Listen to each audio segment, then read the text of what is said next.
Es duro, sucio, grosso, penoso. Pero dejemos de hablar de su pedazo. Me meé las pelotas, la puta madre. Uno siempre veía a Goku como el pináculo de su raza. Digo, ser el primer Saiyajin que alcanza esa transformación y luego le da a Freezer hasta por debajo de la lengua fue espectacular.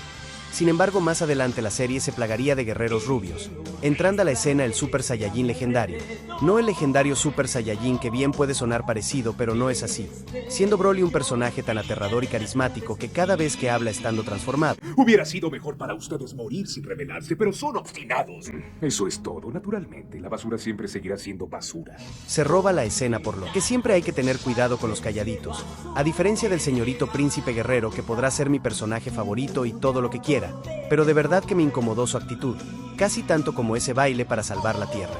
Y como no podía ser de otra forma, vengo a contarles las curiosidades y errores a mi juicio que pude encontrar en esta cinta, por lo que sin más que añadir, empezamos. Esta película se estrenó el 6 de marzo del 93, es decir, 10 días después del lanzamiento de la película de Gohan y Trunks del futuro, por lo que vendría a ser el menor lapso de tiempo que involucren los estrenos de especiales de Dragon Ball, y dado que vemos a Trunks con el cabello largo y Gohan con la capacidad de transformarse, esta cinta se podría ajustar al canon de la serie durante los días de descanso que les proporcionó Cell antes de su torneo, y esta es una realidad muy especial, la cual coincide con la de Tarles, ya que en una imagen promocional brindada por Toei, vemos los emparejamientos familiares y casualmente aparece el morenaje. La película de Broly es la que cuenta con mayor duración, con sus 72 minutos y pocos segundos más incluidos créditos, superando por mucho la de Tarles que contaba con poco más de una hora, y se mantendría en el trono hasta la llegada de Bills y la batalla de los dioses, y casualmente a partir de ahí, todas las cintas siguientes la superarían en duración. Esta película es la que más cambios presenta respecto al doblaje latino en lo que personajes principales se refiere si lo comparamos con la serie regular, ya que por lo general es Bulma, quien vuelve a aparecer desde la cinta de Slag, la única en ser interpretada por otra actriz, pero acá Goku, Gohan, Trunks e incluso Piccolo tendrían voces diferentes a las habituales. Es la primera vez dentro de la franquicia de Dragon Ball que nos especifican en qué galaxia de las 4 conocidas se encuentra una amenaza, siendo este caso el sur, pero no sería el único proveniente de allí, ya que el origen del monstruo Hildegrand se daría precisamente en un planeta de esa parte del universo. El narrador nos anuncia el título de la cinta, El poder invencible. y lo primero que vemos son pétalos rosados, provenientes del árbol de cerezo, cuyas flores se denominan Sakura, la cual, valga la redundancia, florece en primavera, es decir, marzo o abril para los nipones, y de cual se desprende la tradición de hacer picnics o días de campo bajo los cerezos para apreciar la belleza de la vida y la naturaleza, siendo esa la razón del por qué veríamos a varios de los muchachos, junto a otros grupos de personas reunidos, pero de eso me explayaré un poco más adelante. Nos trasladamos a la ciudad, similar caso a la película del Androide 13, donde en lugar de enfrentar robots asesinos o lidiar con dementes de las compras, Goku debe hacer fila para pasar una entrevista y que Gohan entre a una buena escuela. Ahí lo vemos con un traje formal, siendo la tercera vez que está vestido así si tomamos en cuenta que de niño lo vimos con su trajecito azul, luego el día de su boda y más adelante lo veríamos bien vestido al llegar tarde a la fiesta de Bulma, el matrimonio de su hijo e incluso cuando brevemente chambeó de seguridad, aunque también figuraría con un traje blanco proveniente de un especial de verano para la televisión, pero de momento no lo he encontrado, eso sí en todas las ocasiones aparece con tremenda facha. Escuchamos que Milk le dice a Goku que debe responder al jurado que sus pasatiempos son la lectura y los deportes, pero bien sabemos que el Saiyajin a las justas sabe leer y si bien el entrenamiento físico no es un deporte como tal, se mantiene en excelente forma, pero más allá de eso, generar un hábito constante ya sea deportivo o intelectual suele ser complicado. Pero si a eso le añadimos combinar ambas facetas, creería yo es muy poco común en la gente. Pero cuéntame, de estar en la entrevista. ¿Esas palabras de Milk se ajustan a tu estilo de vida? O como Goku y yo hubieras tenido que mentir, jeje. Como mencioné antes, vemos a los muchachos reunidos para un picnic por primera vez en la franquicia, ya que si bien antes también se reunían, lo solían hacer para campamentos o cuando un enemigo venía a fregar la paciencia. Están en un campo lleno de árboles rosados mientras el maestro, quien es todo un artista marcial pero ebrio, hace malabares con los platos y podemos notar que al fondo hay una figura que se asemeja a Vegeta, pero también a Krillin un tanto perturbador. Si bien se parece, la ropa que trae consigo Krillin no es la misma a la que utilizó durante la película de los 3 Saiyajin, ya que en este caso es formal, pero sí que sería casi un calco a la ropa que utilizó para ir a la fiesta de Bulma, incluida la chaqueta como veríamos más adelante dentro de esta cinta. Si bien no es canónico, esta sería la primera vez que vemos a un personaje de Dragon Ball cantar, aunque lo haría tan mal que incluso el propio Vegeta quería callarlo, siendo precisamente el príncipe además de Piccolo quienes le seguirían los pasos en la batalla de los dioses. Pero también notamos que ser un genio en determinado campo, como el padre de Bulma, no es sinónimo de tener buen oído para la música, de similar forma a lo que pasaría con Malcolm cuando intentó incursionar en ese arte. Afortunadamente llega una nave espacial para salvar la vida de Krillin antes que lo maten, y de allí descienden una pila de soldados con cascos, los cuales pertenecen, entre otros, a una raza denominada Litarras y provienen del planeta Litz, el cual fue mencionado al momento de entregarle las armaduras pequeñas a Gohan y Krillin, siendo avistados durante el relleno de Garlic al momento que Vegeta los exterminó. Quien los lidera es un tal Paragas, un Saiyajin quien vendría a ser el segundo enemigo de esa raza después de Turles en las películas, además de presentar una armadura muy particular y es el primer personaje de Dragon Ball Z en tener un ojo menos, sin olvidar que porta una capa al mismo estilo que Turles y que se mantendría en la cinta de Super. Que a Krillin lo hayan dejado cantando solo por atender la novedad pueda sonar cruel, pero no es algo nuevo para los muchachos, ya que en el anime vemos como lo dejan al maestro Rochi prácticamente hablando solo cuando estaba narrando lo vivido en los torneos de artes marciales que participó Goku. Durante la entrevista de padres para el ingreso de Gohan, vemos que en su ficha personal aparece lo que creo son las coordenadas de su casa, destacándose el 439 que vendría a ser la región o distrito, el cual coincide con lo visto en la saga de Buu al momento de decirle a la rubia dónde vive. Además que podemos distinguir el Kanji Han, el cual aparece en el traje de pelea que tenía su versión del futuro. Podemos ver a Goku hablando con Kaiosama como si nada, aunque a los entrevistadores eso no parece importarles mucho, entre quienes podemos distinguir a una gordita que se asemeja un tanto a la madre de los hermanos que lucharon con Goten y Trunks. Mientras que el señor de en medio se parece a lamebotas de Mr. Satan aunque con colores distintos y piensa que la teletransportación de Goku es un acto de magia, como le atribuía el campeón mundial a los poderes de los guerreros Z y de Cell. Casualmente el narrador sería visto en la película de Bojack con la paleta de colores de este académico. Es la segunda vez que Goku se presenta ante el dios con una ropa diferente a su traje clásico de pelea, ya que antes pasó por ahí para recoger a Dende con su chaqueta naranja, y más adelante lo veríamos por ejemplo con el buzo blanco y celeste en Dragon Ball Super, aunque en esta ocasión tenía debajo de la ropa su traje naranja, al mismo estilo que Superman. De razón estaba tan incómodo. Paragas le informa que ha creado un nuevo mundo para que los Saiyajin vuelvan a resurgir, pero esto no le llama la atención al príncipe, actuando de similar forma a la ocasión en que Nappa propuso una idea parecida. Se hace mención del Super Saiyajin legendario, por lo que Vegeta se anima a acompañar al tuerto aunque Trunks intenta detenerlo, y si bien técnicamente es algo obvio, por primera vez se hace mención la nobleza de la cual desciende el Peluca. Gohan, Krillin, el maestro y Ulon terminarían uniéndose al viaje por el espacio para llegar al nuevo disque planeta de los Saiyajin, los cuales salieron de la Tierra en el regreso de Cooler al planeta Nameku, donde en líneas generales se repetiría la misma alineación de personajes, incluidos Piccolo y Goku cada uno por su cuenta, siendo el único cambio la ausencia de Yajirobe, que sería reemplazado por Trunks. Kaiosama menciona que la galaxia del sur ha sido arrasada por un Super Saiyajin, por lo que si tomamos sus palabras al pie de la letra, sería la segunda amenaza más destructora en toda la historia, comparable con Bojack, pero ambos serían superados por Majin Buu en ese aspecto si tomamos únicamente en cuenta Dragon Ball Z, ya que más adelante personajes como Bills e incluso Zenosama se les podría considerar más volátiles. Si bien es cierto que Goku necesita sentir la presencia de alguien para teletransportarse, la realidad es que le basta con sentir energía, como en este caso, para activar su técnica, por lo que esta sería la primera vez que se teletransporta sin la necesidad de toparse con alguien físicamente. Tras aterrizar, vemos que el vehículo sobre el que están Vegeta y Paragas porta el sello de la realeza Saiyajin, mientras que en el otro transporte, vemos al maestro Rochi sufriendo por mareos y esto se debe, para quien no sepa, las consecuencias de su borrachera conocida como resaca. Esta película, por obvias razones,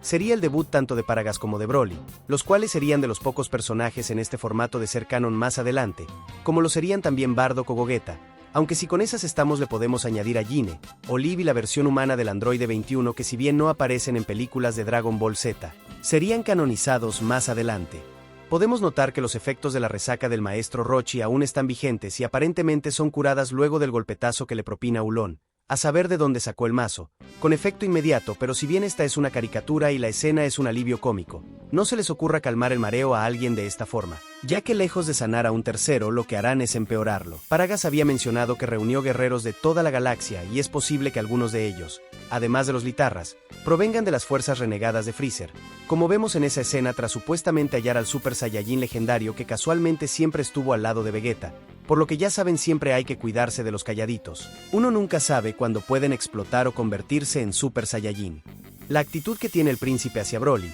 da a entender que le agrada ser acompañado por alguien, aunque sea de menor rango supuestamente, como solía pasar con Nappa, pero bien sabemos cómo puede acabar esa supuesta camaradería, y lo que dice su hijo es cierto. Antes de actuar debemos tener algo de información. Por lo que parece alguien no aprendió su lección luego de abalanzarse contra los androides y terminar medio muerto. Tras la partida de Vegeta, vemos a Krillin, Gohan y Trunks llegar a un sitio donde estaban extrayendo energía y nos topamos con unos enanitos traídos a la fuerza para trabajar, los cuales son salvados por Gohan de que su capataz los reviente a latigazos. Siendo la tercera vez que el Saiyajin salva a alguien pequeñito después de Chaos en la cinta de Tarles y a Dende en la saga de Freezer. Goku se teletransporta precisamente al lugar donde estaba la gente y Krillin le conecta un golpe en toda la cara, siendo esta la segunda ocasión que algo así ocurre, ya que en el relleno previo al torneo de Cell, el pelón le arroja una piedra en la cabeza. Al lugar también llega Paragas, quien por alguna razón conoce el nombre tanto de Goku como el de Trunks, aunque como buen Saiyajin está más familiarizado con la palabra Kakaroto. Sin embargo, lo realmente importante es que conoce a su padre.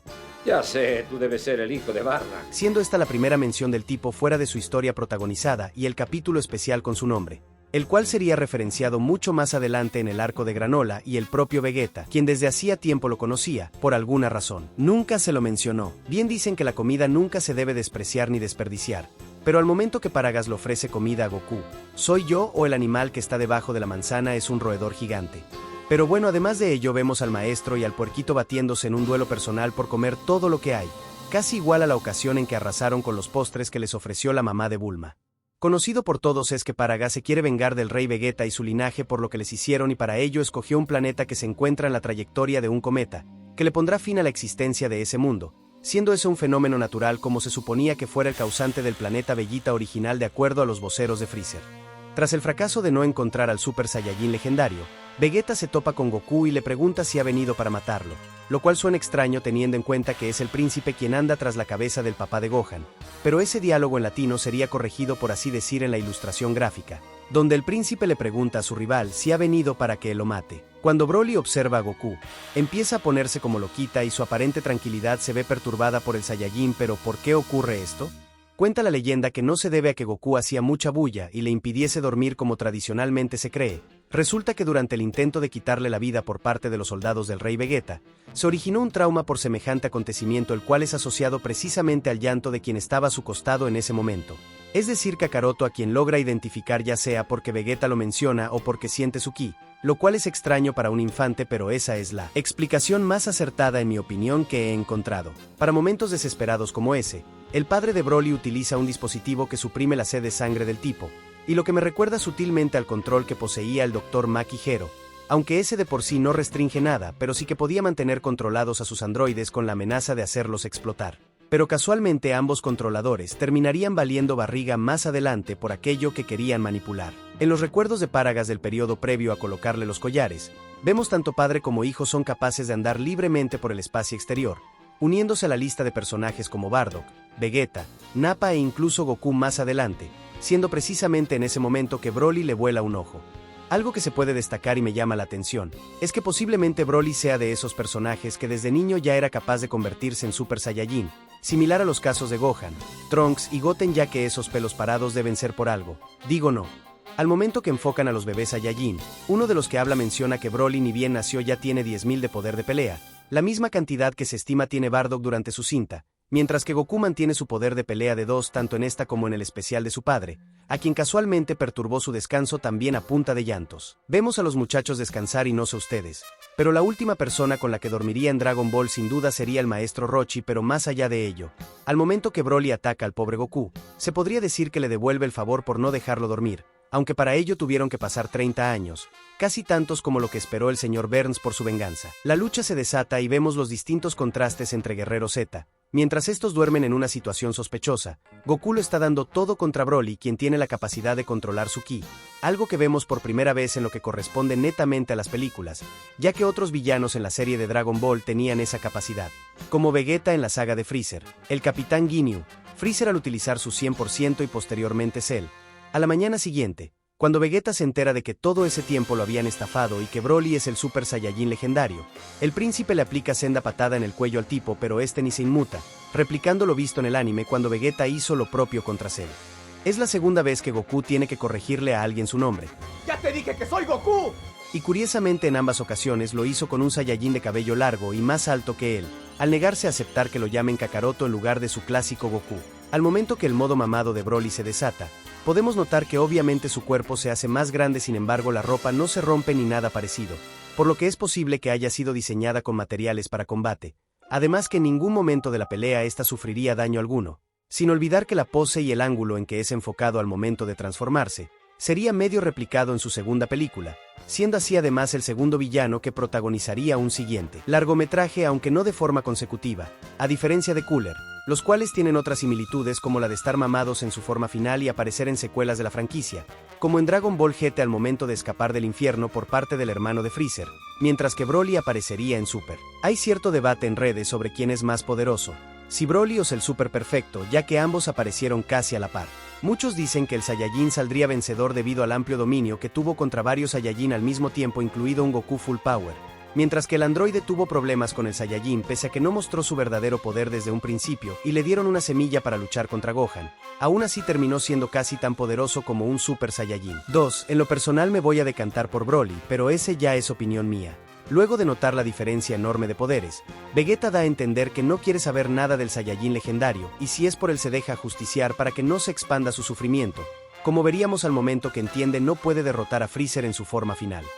Pero bien que se la pasa diciendo que prefiere morir antes de abandonar el campo de batalla, y luego lo vemos ahí esforzándose por respirar. Durante el ataque inicial de Broly, la espalda de Goku se ve envuelta en llamas, lo que podría ser un guiño a lo ocurrido en la primera película de Cooler, aunque con un toque de humor y dado el ambiente jocoso, también podría ser una pequeña referencia a la ocasión en que se le quemó el cabello a Goku durante su entrenamiento en la habitación del tiempo. En el recuerdo que Paragas le cuenta a Vegeta, nos enteramos que él y su hijo estaban en la mira del rey, por lo que sería atacado precisamente por el monarca aunque sobreviviría, lo cual es extraño si me lo preguntan, ya que en anteriores ocasiones el rey atacó a otros súbditos y los eliminó sin mucho esfuerzo, en rellenos eso sí, por lo que una de dos. O el tipo lo quería hacer sufrir mientras agonizaba, o simplemente no era tan fuerte como para aniquilarlo de un solo golpe. Teniendo en cuenta que fue su propio regente quien lo terminaría traicionando, se puede considerar que Paragas sufriría un destino similar al de Bardock, aunque en el caso de este último fue a manos de Freezer, siendo ese otro parecido que tendría con el Saiyajin, además de tener al menos un hijo que sobreviviría a la extinción de su planeta y ser canonizados en la misma cinta.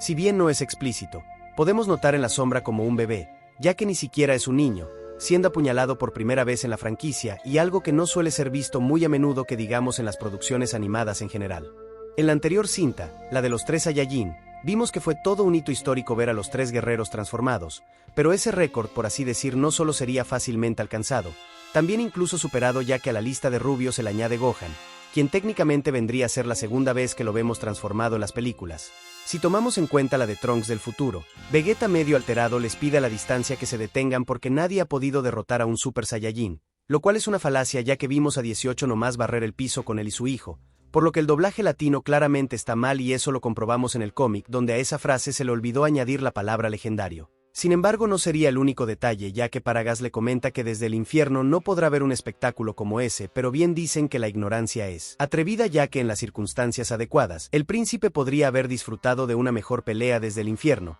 Al observar a Goku luchar con Majin Buu, en la previa al segundo asalto entre Saiyajines, aparece el maestro junto al resto de secundarios y ni bien ve a Broly decide inflarse, siendo así la segunda vez en las películas que vemos a 2 mamados al mismo tiempo, después de los chacales de Garlic, y escuchamos al maestro llamar brócoli al enemigo siendo corregido por Ulón. Sin embargo, esa misma palabra en español es utilizado en el idioma original a modo de broma.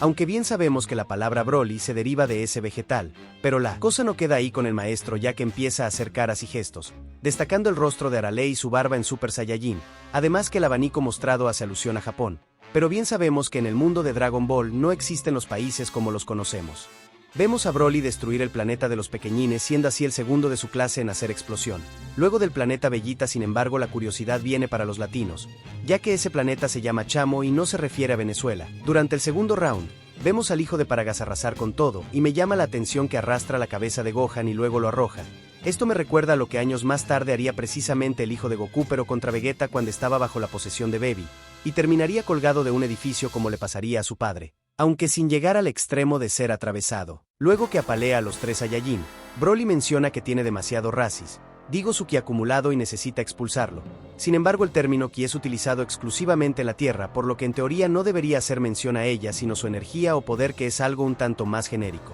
Pero como es costumbre, no puede faltar la clásica escena en que Gohan es rescatado por Piccolo y por Dende, que esta no iba a ser la excepción. Por lo que te preguntarás cómo Daburas le hizo para llegar allá. Por lo que si no recuerdas, te comento que él escuchó la conversación de Kaiosama con Goku, por lo que viajó en una nave espacial y le daría semillas del ermitaño a los muchachos, siendo la segunda vez en las películas que recurren a ella para volver a luchar, ya que casi siempre es al final. Pero algo similar veríamos en la cinta de Slag, cuando Yajirobe salvó a Goku y Krillin. Desde la película de Garlic, no se veía a un villano ser atacado por Goku y Piccolo al mismo tiempo. Ya te vi quieres comentar la de Slag, pero en esa película Goku estaba noqueado como tu tío en Año Nuevo, así que no cuenta. Sin olvidar que es la primera vez en toda la franquicia que maestro y alumno de otra línea temporal recurren al Masenko para atacar a un enemigo, aunque todos valen barriga.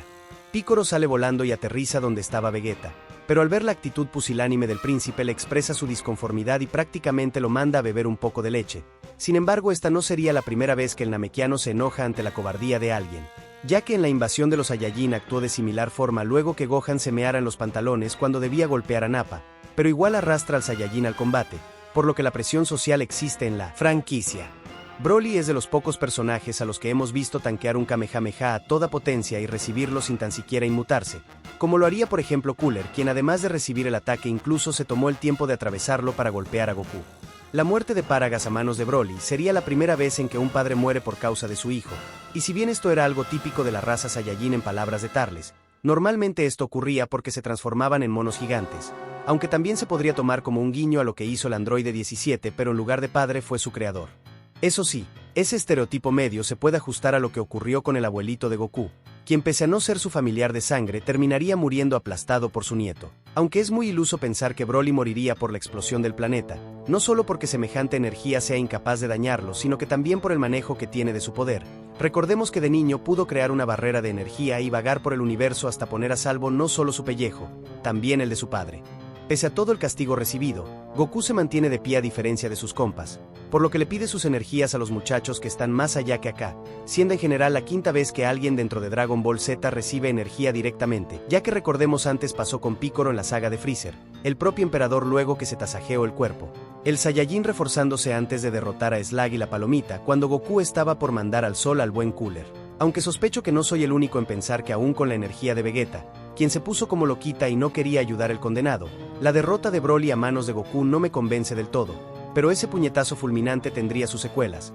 ya que en la posterior película del mamado legendario, veríamos lo que parecen ser marcas de esa herida. En efecto, el planeta es destruido, pero antes que ocurra ello, Goku teletransporta tanto a sus amigos como a los chamos a la nave en la que vino Piccolo, deformándola por el exceso de capacidad y con los gruñones de espalda, similar al final de la película del androide 13. Al regresar a la Tierra, vemos a Milk con un diseño de vestuario muy particular y la doña comenta porque se tomaron todas las vacaciones de verano en la aventura, lo cual sería entre 2 a 3 meses, aunque bien se pudieron evitar ese tiempo teletransportándose primero al planeta de Kaio y luego a la Tierra, salvo que la presencia del dios no llegue hasta la galaxia del sur. En ese caso no hay nada que hacer. Esta película de Broly es genial, llena de esencia y si bien no es canon, nos regaló pinceladas de cómo se desarrollaba la vida en el planeta Saiyajin y lo que están dispuestos a hacer los que tienen el poder si algo o alguien amenaza su estilo de vida, aun cuando ese algo no es más que una criatura inocente, aparentemente claro en el caso de Broly, quien terminó siendo una bestia infernal, arrasando con todo lo que se mueve como haría un Saiyajin de pura cepa y criado para la batalla. El cambio radical de personalidad en el musculoso es de lo más llamativo además de su inconmensurable poder, ya que si bien se manda con unas ricas frases, también se ha prestado para ciertos memes por lo que su influencia no se ha limitado simplemente a Dragon Ball sino que explotó al punto de ser un referente en internet, en mayor o menor medida. La conclusión, siendo honesto, no me gustó del todo ya que básicamente recurrieron al poder de la amistad para derribar a tremendo gorila, pero la premisa de que estaban contra el tiempo debido a la destrucción inminente del planeta le agregó un toque de peligro que limitaba las opciones de los muchachos y los hacían pensar a contrarreloj. Similar al final de la saga de Freezer, pero aquí no se tomaron como 20 capítulos hasta que explote. El cambio de doblaje en varios de los personajes principales siempre será algo a resaltar en esta cinta, ya que uno está acostumbrado a las voces clásicas y queda cierta espinita por ver la película con ese audio sin la necesidad de recurrir a la IA. Pero bien dicen que no hay mal que por bien no venga y sería la voz de Broly quien se robaría la película. Bueno, este fue mi aporte y espero les haya gustado. Yo soy Saba y me despido. Bye.